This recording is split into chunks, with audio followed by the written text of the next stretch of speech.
Magandang umaga po sa bawat isa sa atin. Papasalamat po na makabisit po sa Mount Zion Baptist.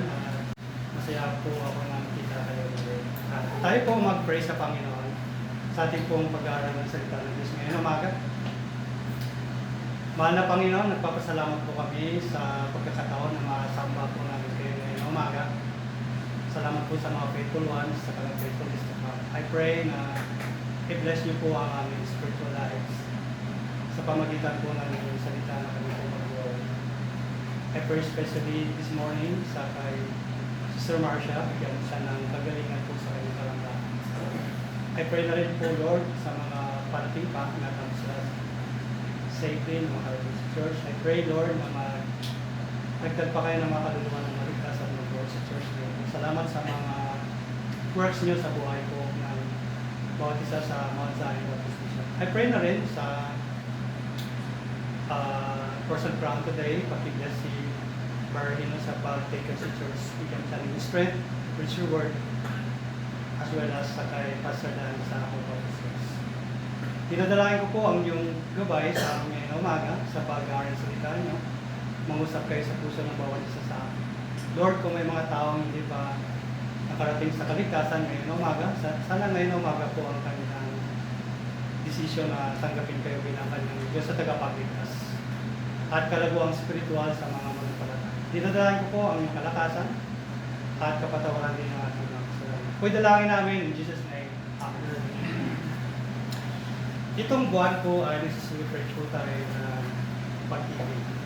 Valentine's Day. Pero pwede naman tayo mag-celebrate ng Valentine's Day every day kasi sa pag-ibig ng Panginoon.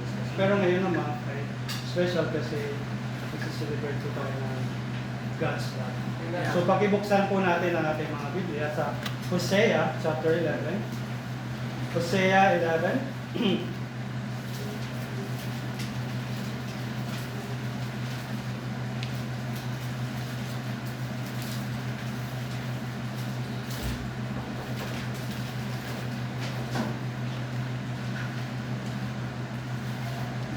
Ang Hosea po, chapter 11, ay ipinakita po dito ang pag-ibig ng Diyos sa bansang Israel.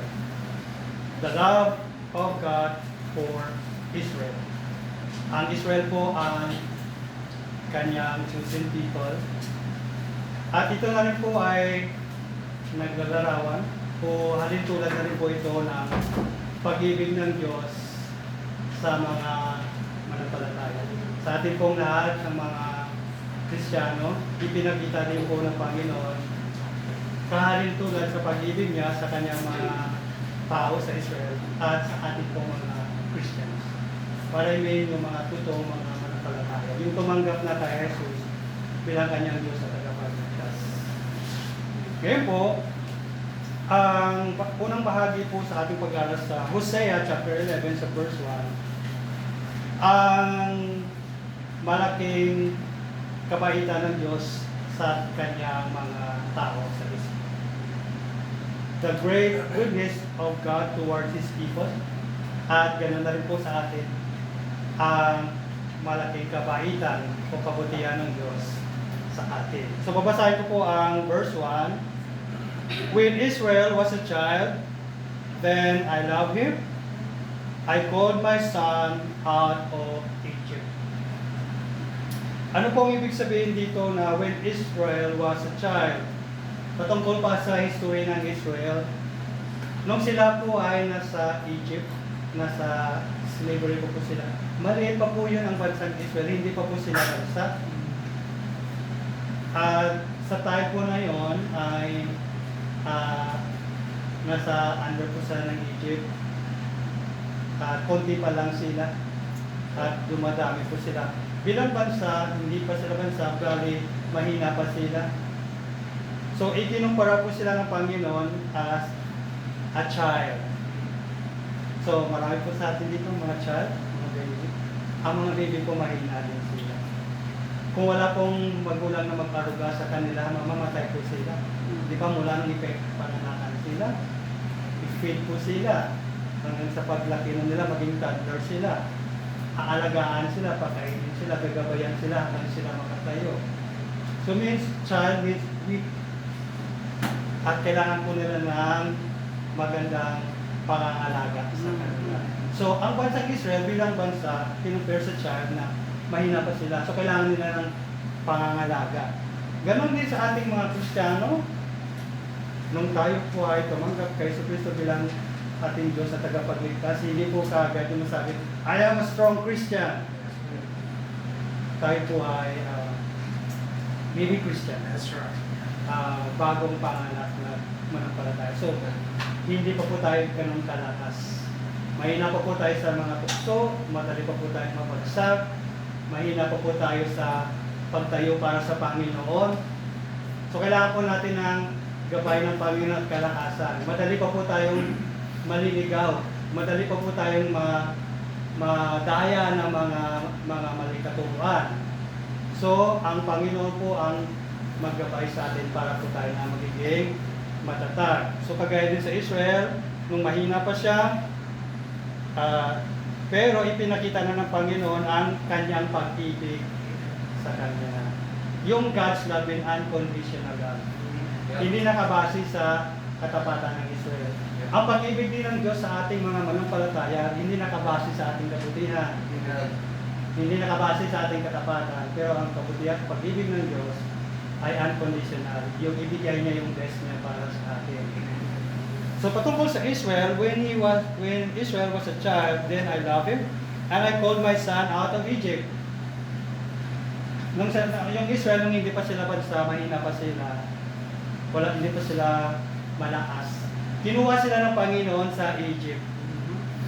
Ginamit niya si Moses para na alisin sila doon. Nung medyo dumadami na sila, naging alipin po sila ng mga Egyptian. Nahihirapan na po sila. So tumawag sila sa Panginoon. So ang promise ng Panginoon sa kanila na dadalhin sila sa promised land. Kasi yun ang promise ng Panginoon sa kanilang mga ancestor na magiging bansa po sila. So tinawag po sila ng Panginoon. Ginamit niya si Moses para dalhin sila muli sa kanilang bansa. Sa promised land, sa Canaan, na magiging bansa sila.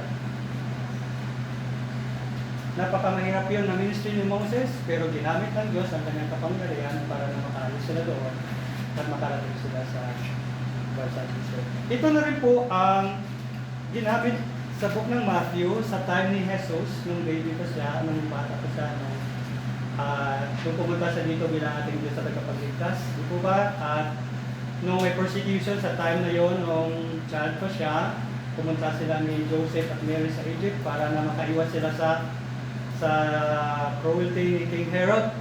At nung lumaki na sila at namatay na si Herod, tinawag po ng Panginoon si Joseph and Mary mula sa Egypt at pupunta na sila balik sa Israel.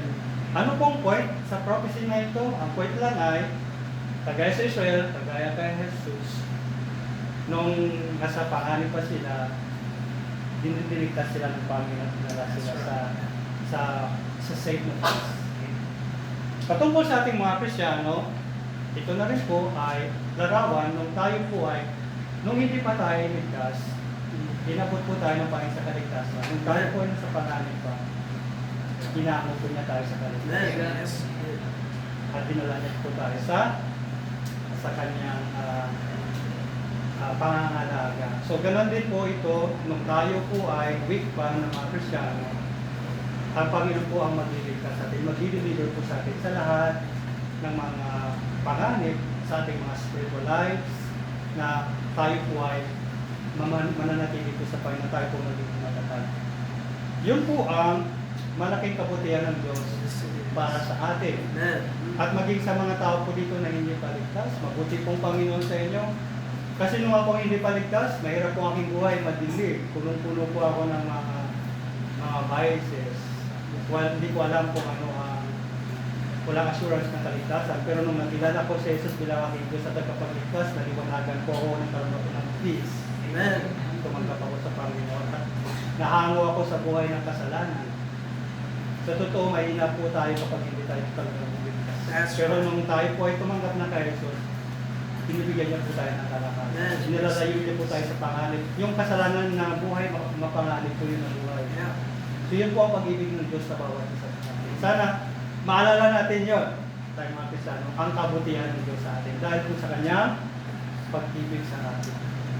Inibig niya mga Kristiyano, inibig niya rin kahit yung mga hindi ligtas. Gusto niya na maalis sila sa kadiliman na buhay, yung mahirap na buhay, patungo sa buhay na maliwanag at paayos na buhay. Tingnan naman po natin yung verse 3 and 4, babalikan po natin yung verse 2. Sa verse 3 and 4, ito naman po ang magandang bagay na ginawa ng Panginoon sa bansang Israel. Tingnan po, basahin ko po ang verse 3. I thought Ephraim also to go, taking them by their arms, but they know not that I held them.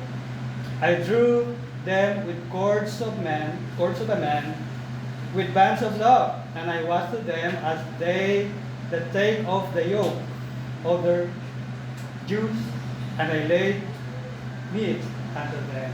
Ano po ito? Ang verse 3 and 4, ang malaking kabutihan, ang malaking bagay na ginawa ng Diyos sa bansang Israel. Yung Ephraim po, yun po yung capital city na Northern Kingdom of Israel. Sa time po ni Hosea, nahati po ang bansang Israel. Is Northern Kingdom of Israel at yung Southern Kingdom of Judah. So ito po si Hosea, siya po ang prophet po sa Northern Kingdom of Israel. Sa time po nito, sa book ng Hosea, ang bansang Israel ay nasa kalagitnaan na po sila, malapit na po sila sa panahon na sila po ay masisira bilang bansa dahil sa pagtalikod po nila sa Panginoon. Ngayon po, pinapaalala ng Panginoon sa kanila ang pag-ibig ng Diyos, ang kabutihan na sa kanilang buhay sa past nila hanggang sa ngayon. So, sinabi ng Panginoon dito, I thought Ephraim also to go, taking them by their arms. So, kanina po sa verse 1, di po ba, ang bansang Israel parang bata pa sila na kinuha sila ng Panginoon. Mahina. So, ang bata din po, kapag yung mga toddler, mahina pa po sila. Lalo na bago pa silang natutong maglakad, di po ba? So, inaalalayan sila ng magulang nila sa kanilang kamay. Kasi kung hindi po sila alalayan sa kamay, pwede silang matumba. At kung marunong na silang maglakad, di pa paminsan, maglakad na lang sila o tatakbo sila kung saan-saan nilang gusto. Lalo na po mag-ingat kung pupunta kayo sa highway o sa mga maraming sasakyan, di po ba? Akala nila free lang sila magtakbo kung saan gusto nila. Anong ginagawa ng magulang para safe sila? Hawak ng kamay. Bakit po kailangan hawakan ng kamay? Kasi kung hindi nila alam ang tamang direction ng kanilang pupuntahan. Pwede silang masagasaan. Pwede silang maligaw. Di ba maraming mga bata, minsan sa mall, pag namasyal sila, kung hindi sila hawakan ng magulang nila, makulit, tatakbo-takbo lang sila, magugulat na wala na. So matawag na matatakot na kasi namising na yung kanilang mga anak. Kasi yung mga anak, hindi pa sila marunong kagad na matutupong yung tamang direction. So ang Israel, sa time po na hinango sila ng Panginoon sa bansang Egypt, dinalalayan po sila ng Panginoon sa time na sa wilderness pa sila.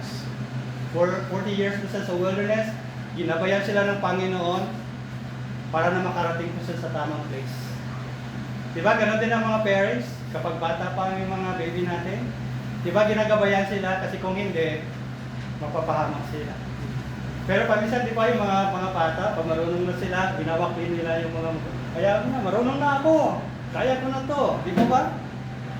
Kahit paminsan, pag malaki na sila, buhay ko to, huwag mo na akong pakialaman, marunong na ako, di ba? Parang sinusuway yung magulang. Pero hindi nila alam na hanggat ikaw ay nasa poder ng magulang mo ang tagagabay sa iyo. Amen. Ganon din tayo mga Kristiyano. Akala natin kapag Kristiyano tayo, okay na tayo. Kailangan pa rin po tayo ng gabay ng Panginoon sa kanyang salita. Ito po maggabay sa atin sa tamang direction na hindi po tayo maliligaw. Kasi po, ang ating sanlibutan, punong-puno po ng mga maling katuruan, mga false teachers. Marami pong tukso sa kasalanan. Ang sanlibutan, inaakit po nila tayo para sa kasalanan na maligaw po tayo sa tamang landas, na hindi po tayo makapaglingkod sa Diyos. Kaya Panginoon, ginagabayan niya tayo. Sa church, paminsan may mga ugali tayong mga hindi pa natin alam, mga kasalanan pala yun. Isa, pinukorek tayo ng pastor. Isa, ma-offend tayo, hindi natin na-realize na para sa ating kabutihan yun. So, huwag ma-offend kapag pinukorek po tayo ng mga pastor natin. O dinidisiplina po tayo. Kasi yun ang best po para sa atin. Kasi yun po ang ginagamit ng Panginoon para na-guide po tayo sa tama. That's right. So, yun po ay malaking bagay para sa atin. Huwag po natin yun i-take for granted lang, o baliwalain lang, huwag tayo ma-offend. Yun ang best para sa atin, na i-guide tayo. Taking by their arms, but they knew not that I held them. Ang kakaiba lang sa Israel, hindi nila na-realize na ang gabay ng Panginoon para sa kanila yun, na hindi sila mapariwala, hindi sila mabagsak o masira. Hindi nila na-realize yun na Panginoon po ang naggabay sa kanila. Di ba, paminsan may mga hindi ko po sinasabi lahat ng mga bata rebelde, pero halos para kadalasan ngayon yung mga bata para selfish sila, disobedient to parents. Gusto nila yung kanilang way, ayaw nila sa pagtuturo ng magulang. Hindi nila na-realize na yung gabay ng magulang, yun ang maggabay, yun ang magiging mabuti para sa kanilang buhay. Paminsan, akala nila, kaya na nila. Hindi po naalala ng mga anak na nung bata pa sila,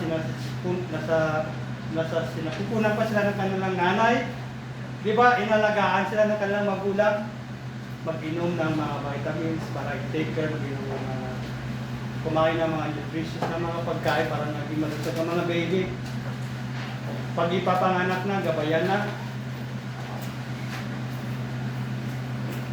Tayo po ay nasa Hosea, chapter 11. Gagabayan. Hindi po ba pangangalagaan, pakakainin, paglulutuan, lalabahan? Diba, minsan hindi nakikita ko yun ng mga anak, katalan nila. Ang mga bata ngayon sa ating panahon ay ang tendency nagiging spoil na akala na di-deserve at hindi pa sila thankful. Hindi na na-realize na magulang pong nag-take care sa kanila. Na kung hindi sila gagabayan, magugutom sila sa lansangan. Mamatay sila, kaya subject sila sa panganib. At ang magulang mag-provide para sa kanila na makapag-aral sila. Pero paglaki na, sasabihin sa magulang, huwag mong pakialaman, buhay ko to. Hindi nila na-realize yun, na magulang nilang nag-take care sa kanila. Ang tendency din po sa mga Kristyano, kapag tayo po ay lumalago, at ang Panginoon bless sa atin, hindi natin na-realize na Panginoon ang bless sa atin. Yun ang tendency na makakalimutan natin ang Panginoon. So, wag po natin yun at kakalimutan. Dapat, kagaya sa mga anak, always thankful na may meron kang maka-Diyos na magulang na nag-take care sa'yo. Dapat thankful din tayo na may Panginoon na nag-take care sa atin. Kasi, ang Panginoon ang nag-provide sa atin, siya pong nag-guide sa atin. Kung mayroon tayong church, palad po tayo.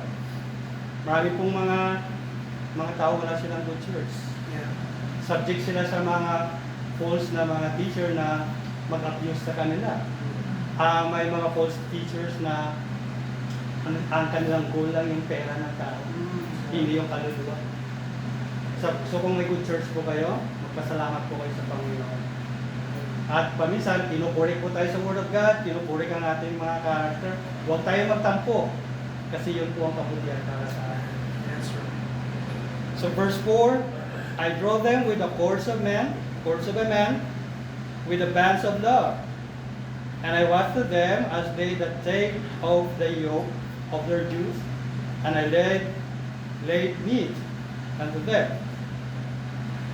Ang pag-ibig ng Diyos sa atin, yung paggabay niya sa atin, ay hindi po yun relasyon na parang slave. I drew them with the cords of men. Nung unang panahon po, ang slavery ay talagang nag-exist po yun, na kapag ikaw ay slave, property ka talaga ng iyong master. Parang kalabaw, na di ba yung kalabaw may tali siya kasi para hindi siya makawala. Yun po ang relasyon ng mga farmers sa kanilang kalabaw, kasi kung hindi tatalian yung kalabaw o baka, mawawala yon, maliligaw yon, o pwedeng mananakaw kaya tinatalian. Ang slave po noong unang panahon, pag-aari sila ng kanilang mga master. Ang relationship nila. At sa totoo po, nangyayari po talaga ng slave, may tali sila. Kasi turing sa kanila may mga master na cruel, na ayaw nila ang kanilang slave makawala. Paminsan tinatalian sila dito, sometimes sa paa, at paminsan din sa liig, para lang na hindi sila makaalis. Pero ang Panginoon, ang kanyang course of love sa atin, yung relasyon niya hindi cruelty, Yes. but love. Amen. May nakita din ako dati na yung parent niya sa mga mall, para hindi mawala yung kanyang anak, nilagyan niya ng tali talaga. Para hindi maligaw. Pero hindi yun alipin. Pero kasi pag-ibig niya sa anak niya, para hindi mawala. Paminsan, di ba? Kasi yung mga anak natin, ang mga anak, paminsan, parang kaya nila, gusto na wala sa magulang nila. So, tinatalian. Meron ganyan. Totoo yun. Pero sa atin, ang relasyon natin sa Panginoon is a word of course and love. Hindi alipin. Yes. Pag-ibig yun, na hindi oppressive, but love. Yun po magandang bagay na relasyon natin sa ating Diyos. I draw them with the cords of man, with the bonds of love. Yung ugnayan ay pag-ibig. So, nung tinanggap natin si Jesus bilang ating Diyos at tagapagligtas, nabilong po tayo sa pamilya ng Diyos. That's right. At nabilong po tayo kay Iso Cristo. Ang ating ugnayan kay Iso Cristo ay hindi, bagaman siya ang ating master at tayo po at kanyang servant, pero hindi po yun yung cruelty na relationship. It's a bond of love. That's right. Paano ipinakita ng Panginoon ang kanyang love sa atin na namatay siya sa cross para bayaran natin kasalanan. At kung maglingkod po tayo kay Jesus, hindi po yun na kasi natatakot ako kay Jesus, kailangan ko magsimba kasi baka magagalit siya, magagalit si Pastor Phil in attendance. Hindi po dapat ganyan ang ating puso magsimba. Pupunta ako sa church kasi mahal ko ang Panginoon. That's right. Dapat maglingkod ako sa Kanya ng nagkatapat. Kung ano man ang opportunity na maglingkod sa Diyos, hindi po ito dahil lang na obligasyon, kailangan kong gawin. Kasi natatakot ako sa Diyos. Hindi. Ang paglilingkod sa Diyos is out of love kasi yun ang relasyon niya.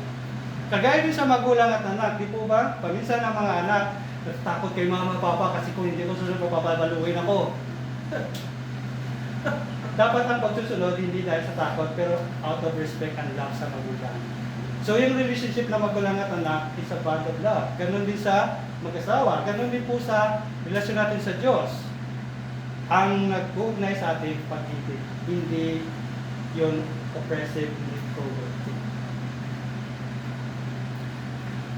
Sabi pa sa verse 4 sa kalagitnaan, and I was to them as they take of the yoke of their Jews, and I laid meat unto them. Ano po ito? Larawan po ito sa probinsya, sa may mga sakahan, sa farm. Nalala ko po yung lulo ko dati, mayroon siyang alagang kalabaw. Pet niya yun, mahigit mga 15 years niya yung nalagaan. Mabait yung kalabaw na yun. Pag sa time po na mag-araro siya, kailangan po niyo may yoke yun para makapag-araro siya, makapagtanim siya. Pagkatapos niya na yun, tanggalin niya yung yoke para na makakain ng maayos yung kalabaw niya.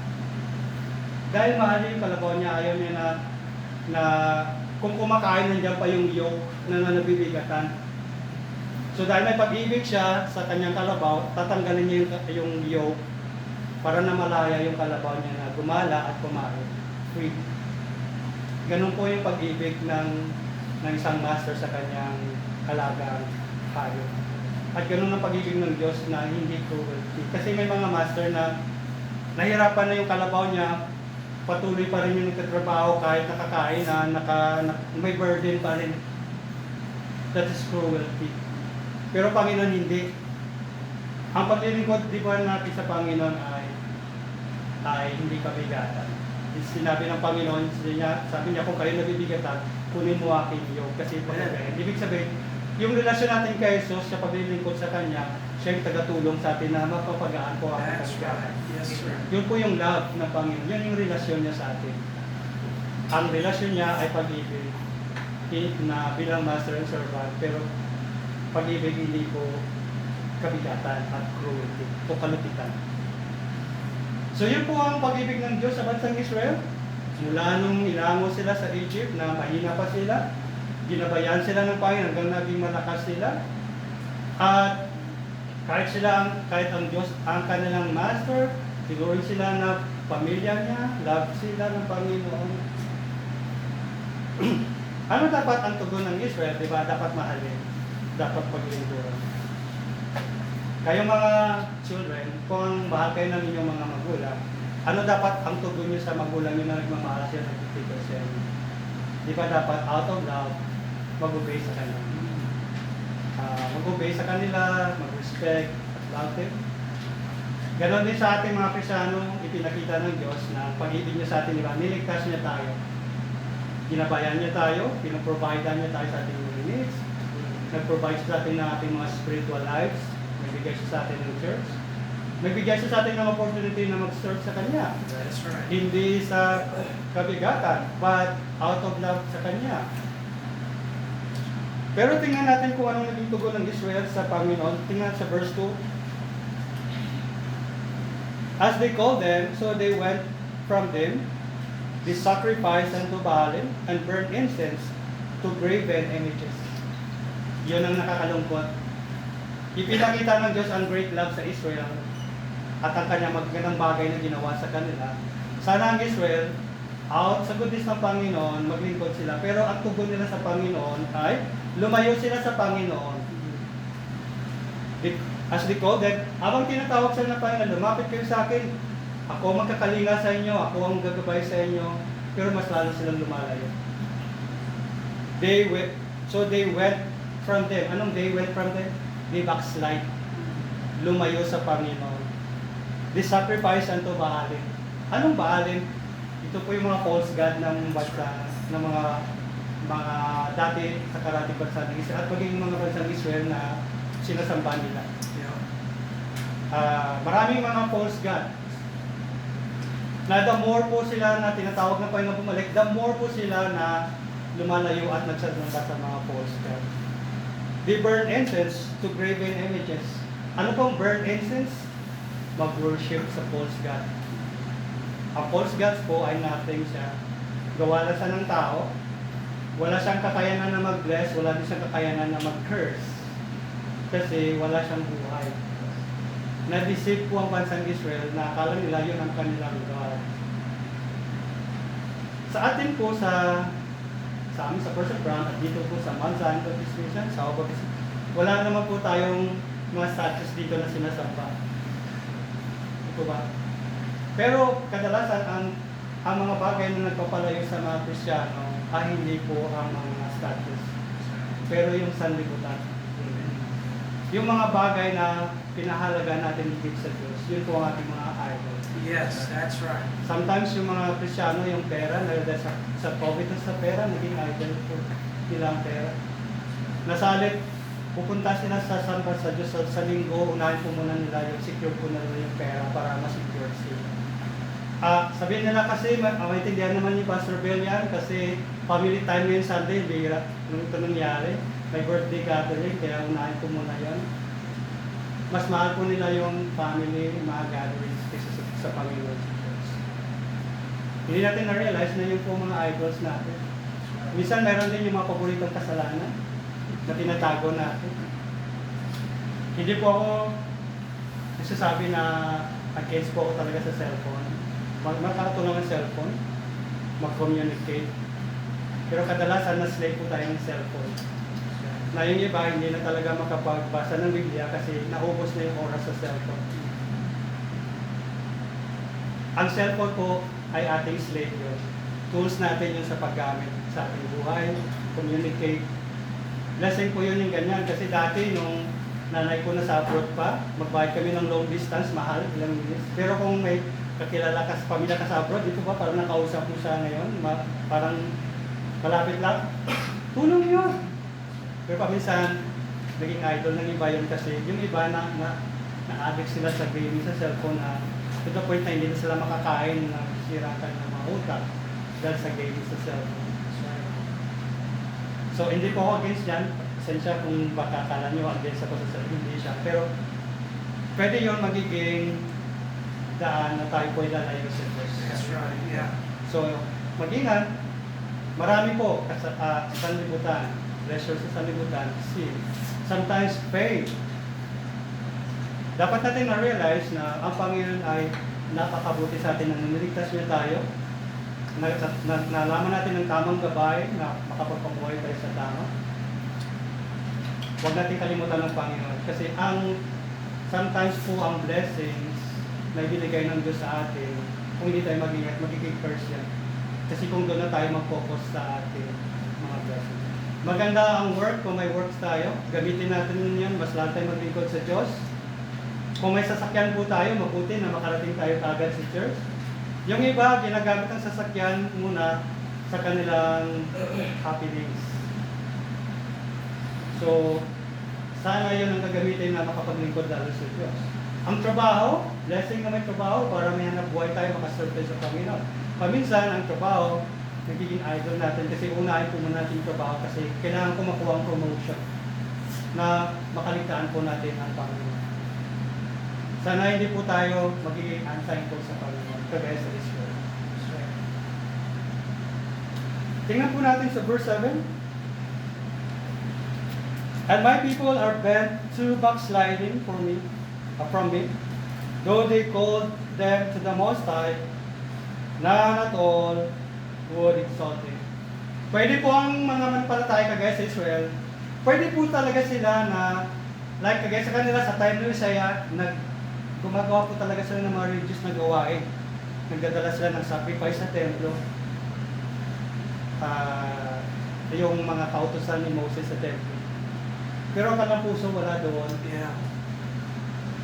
Pwede rin po tayo mga Kristyano na magsabi, nagsisimba naman ako, nandiyan naman ako sa church.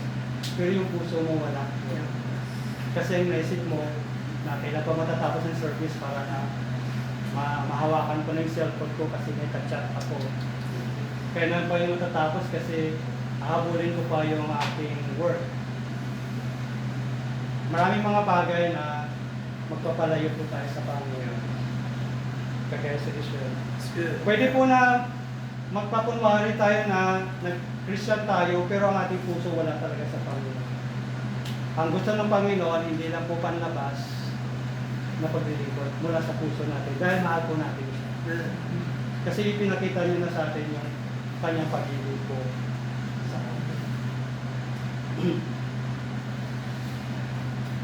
Ngayon po, kung babaliwalayin po natin ito, well, okay naman ang aking buhay ngayon.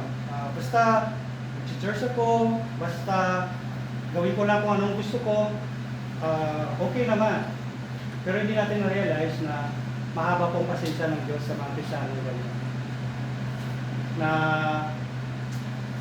akala okay lang na backslider lang naman yon, di po ba? Di ba ganyan yung iba? Backslider lang naman. Ang backslider hindi po magandang tawag sa Kristyano. Dapat nag-onward po tayo mga Kristyano. That's right. Yeah. Kasi kapag mag-backslide po tayo, may banta po yun na disiplina galing sa Diyos. Tingnan natin sa verse 5 and 6. You shall not return into the land of Egypt, but Assyrian shall be his king, because they refuse to return. The sword shall abide on his cities, and shall consume his branches, and devour them, because of their own counsel. Anong nangyari sa Israel? Ni-remind siya ng Panginoon na ang pag-ibig ng Diyos sa kanila. Nung mahina pa silang bansa, hinakay sila ng Panginoon, naging malakas sila ng bansa. Pero nung naging malakas na sila, tumalikod sila sa Diyos. Nagsamba sila sa false God. At doon pa sila nagtitiwala sa mga bansa ng Syria na mag-protect sa kanila. That is, sa ating pagkagat is spiritual political adultery. Yung ang Panginoon kanilang king, pero hindi sila nagtitiwala kasi doon sila nagtitiwala sa bansa ng Syria na mag-protect sa kanila. Na ang Panginoon kanilang protector. So doon po ang kanilang puso na mag-take care sa kanila. Pero sabi ng Panginoon, hindi sila makabalik sa Assyria, hindi sila makabalik sa Egypt. Nakala nila yun ang kanilang mag-take care sa kanila. Sa halip, yun po ang mag-destroy sa kanila yung bansa na yun. And the sword shall abide in the city. Ano po ang sword? Yung sword po means, nung unang panahon hindi pa usong baril. Yung sword po yung gamit sa pangdigma. Pag sinabing sword means giyera. Sa kanilang time nila sa iyo. Dahil po sa kanilang pagtalikod sa Diyos, kaya ng Diyos na pag-attack po ang ibang bansa sa kanilang bansa. At atakihin po ang bansa ng Israel. Mag-attack po ang bansa ng Syria sa kanila. At sa lahat ng mga cities ay talagang i-destroy po sila. Ano pong point niya? Kung tayo mga Kristyano, nakakala natin, okay naman ako sa aking buhay kasi nandiyan naman si Lord. Pero hindi tayo tapat sa Panginoon. Huwag natin gamitin ang pasensya ng Panginoon. Akala natin okay lang tayo. Kasi may darating na araw ang disiplina ng Panginoon. Masakit po ang disiplina ng Panginoon para tayo makapag. So mas maganda na tayo po ay huwag lalayo sa Diyos. Sali magiging thankful po tayo sa Kanya. Dahil ibibig po niya tayo. Tingnan din po natin sa verse 8 and 9. Pastor Bill, hindi pa ba ako nag-isip? Ilang minutes pa? Yeah, we still have about 10 minutes. Salamat po. Sa verse 8 and 9, how shall I give thee up, Ephraim? How shall I deliver thee, Israel? How shall I make thee as Admah? How shall I set thee as Seboim? Mine heart is turned within me. My repentance are kindled together. I will not execute the fierceness of mine anger. I will not return to destroy Ephraim, for I am of God, and not man, the Holy One of the midst of thee. I will not enter into the city. Bagamat ang Israel, hanggat nananatili po sila na mag-backslide at hindi sila babalik sa Panginoon, may banta po na disiplina sa kanila. Pero ang Panginoon, kung darating ang kanyang disiplina sa kanila, sa kanyang kalagitnaan ng galit at pagdisiplina, hindi po niya nakakalimutan ang kanyang awa sa kanila. Kasi po, alam nyo, kung ang Israel, kung bibigyan sila ng Panginoon ng nararapat na kaparusahan, wala nang bansang Israel dahil sa kanilang sin. That's right. Ganun din po sa ating mga Kristyano, kung tayo po ay ligtas, hindi po talaga mawawala ang ating kaligtasan. Pero kung mamuhay tayo sa kasalanan, makarating po talaga ang disiplina ng Diyos sa atin. Kung may disiplina ang Panginoon, pero hindi mawawala ang kanyang awa sa atin na hindi niya talaga tutuluyan na mawawala po talaga tayo. Kasi sa totoo, kung disiplinahin po tayo ng Panginoon sa ating karapat-dapat na kasalanan, siguro lahat tayo wala dito. Kahit kung sino makadiyos sa atin. Kahit ako, kung titibangin ang kasalanan ko at paparusahan ng Panginoon sa ngayon, baka hindi ako makapreach dito. Pero dahil sa awa ng Diyos, hindi niya talaga ibinibigay ang nararapat na kaparusahan para sa atin. Hindi kagaya, ang Diyos hindi kagaya sa tao na, di ba pag sobrang galit yung tao, di ba? Kahit yung sarili niyang anak papatayin niya, sarili niyang asawa, sarili niyang anak. Pero ang Diyos ay hindi kagaya sa tao na kahit ganun pa ang kanyang galit, inaalala niya yung kanyang covenant sa Israel. That's right. Dahil sa kasalanan ng Israel, kung ang Diyos ay hindi maawain sa Israel, wala nang po bansang Israel na yan. That's right. Yeah. Kaya hanggang ngayon kung bakit may Israel, i-remind mo sarili mo dahil sa awa ng Diyos yun sa kanya, sa kanilang ancestors. Na may promise ang Panginoon sa kanila, someday, si Yesu Cristo, maghahari sa bansa. Dahil po yung sa promise ng Panginoon. Ganun din po ang promise ng Panginoon sa atin. Nakita natin ang kabutihan ng Diyos na kahit deserving po tayo ng punishment ng Panginoon, pero binigyan pa rin po niya tayo ng awa. Hindi ba siya deserving ng ating love sa atin? Kasi sinabi niya dito, may isang word ko ako na ipakita dito. I shall not set thee as Seboim, my heart is turned within me. Alam niyo po yung Admah at saka Seboim? Ito po mga cities di po ito nakasama sa mga Sodom and Gomorrah na di-destroy ng Panginoon. Ang bansang Sodom and Gomorrah, dahil sa kanilang kasalanan na umabot sa Panginoon, dinestroy ng Panginoon na wala na po talagang Sodom and Gomorrah. At hanggang ngayon, kung pupunta kayo sa place ng Sodom and Gomorrah, ang place nila ay mga sulfur ashes. Yeah. Mga nakakalason na mga bagay doon. Yun yung sign ng galit ng Diyos sa Sodom and Gomorrah. Kung ginawa niyo yung sa Israel, sana wala na pong Israel ngayon. Ganon din sa atin. Pero dahil sa pag-ibig ng Diyos, may awa pa rin po siya sa atin. Tingnan po natin sa verse 10 and 11. They shall walk after the Lord. He shall roar like a lion. When he shall roar, then the children shall tremble from the west. They shall tremble as a bird out of Egypt, and as a dove out of the land of Assyria. And I will place them in their houses, said the Lord. Excuse me.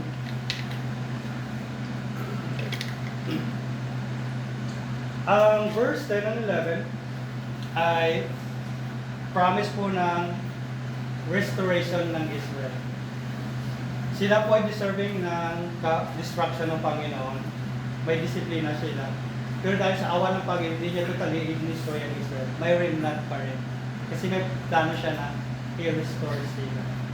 Sabi niya dito, they shall walk after the Lord. He shall roar like a lion. Ano po ito? Ang idea po dyan ay ito po ay promise ng Panginoon sa Israel, sa time ni Kristo. Ito ba si Jesus, siya po yung Lion of Judah, na someday ang Panginoon po mag-ahari sa bansang Israel. Yun po yung kanyang headquarters. Yes. At tatawagin niya ang lahat ng mga Jew, mga Israelites sa buong mundo. At titipunin niya po sila. At mag-tribal sila na magmamadali sila, pupunta na tayo sa Panginoon. Ganon din po lahat ng mga Kristiyano sa darating na araw sa pag-aari ng Panginoon, igagather po tayo ng Panginoon.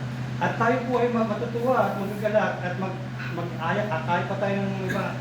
Punta na tayo sa Panginoon, magsamba po tayo. I-restore po ng Panginoon yung ating heart desire na mag-involve sa Diyos. Diba kung ikaw ang taong backslider, yung Kristiyano po ba? Malamig ang puso. Pag sa umaga, parang hindi pa magigising, church na naman, nakakapagod. Yung iba aakayin pa, gising na, kasi magsimba tayo. Pero kung tayo po ma-revive, ang ating puso, kailan pa, tagal ng Sunday, excited na ako. Yeah. Pag Sunday sa umaga, mag-asa magising kasi alam ko magsisimba ako. Yun yung puso na ikaw ay na-revive sa Panginoon. Gagawin po ng Panginoon sa atin. Kung tayo po ay lalapit sa Panginoon, kailangan gusto natin ng revival. Kasi sa Israel, i-revive po sila ng Panginoon. Ang huling verse po natin sa verse 12, Ephraim compasseth me about with lies, and the house of Judah, house of Israel with deceit. But Judah yet ruleth with God, and is faithful with the saints. Ang bansang Israel, Northern Kingdom of Israel, nagiging unfaithful sila sa Panginoon. Kaya disiplina po sila ng Panginoon. Sa time po ni Isaiah, ang bansang Judah ay nanatiling tapat sa Panginoon. At continue ang Panginoon sa kanila. Ano pong point natin ngayon ng umaga, ang conclusion natin? Kung may mga Kristiyano na hindi naalala ang pag-ibig ng Diyos at namumuhay sa pag-backslide, ipapanalangin po natin sila na makabalik sila sa Panginoon. Kung ikaw ay faithful, natutuwa ang Panginoon sa iyo. He reminds you ng love niya sa iyo at patuloy ng gawin katapatan sa iyo. At ang nais ng Panginoon na manatili kang tapat sa Kanya. Kasi nakita natin, He approves sa mga faithful. Kahit konti na lang tayo, basta manatili po tayong tapat sa Panginoon. Patuloy po ang Kanyang pag-take care sa atin. Safe po tayo sa Panginoon. So, sana naging blessing po ang ating isa. Ito po ay ang great love ng Panginoon sa Israel. At ito na rin po ang great love ng Panginoon sa ating mga manampalataya. Sana naalala po natin ang pag-ibig ng Diyos sa atin. Kung ikaw ay may temptation paminsan na manghina at malamig, alalahanin mo na na niligtas ka ng Panginoon. Nung mahina ka pa, ginabayaan ka niya. At hanggang ngayon, patuloy ka niya pinuproteksyonan. At hanggang ngayon, ay may opportunity na maglingkod sa iyo. Serve Him out of love, hindi po yung dahil nang napilit ka or master mo, but out of love. Kasi pinakita niyo pag-ibig Diyos. tayo po ay mag-close in prayer. Dear Lord, salamat sa iyong word. Help us na magkaroon po kami ng sincerity and serve sa iyo out of love because you love us. In Jesus' name, Amen.